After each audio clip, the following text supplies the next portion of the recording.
Swerteng hapon, heto na pang resulta sa ating STL Laguna para sa araw na to, March 31, 2026, Tuesday, second draw result.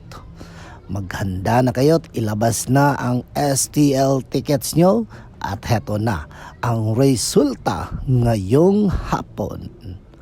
At para naman po sa ating STL Laguna, second draw result, ang resulta ngayong hapon ay ang mga numerong ito. Huwag nating kalimutang magpasalamat sa mga taong nakatulong sa atin. At lalong-lalo na, huwag nating kalimutang magpasalamat sa Panginoon para sa lahat ng blessings na ating natanggap. Okay mga ka-STL, ingat kayo palagi. Don't forget to subscribe, Purple Green TV. Paka-like at share po. Thank you. Comment na rin po kayo.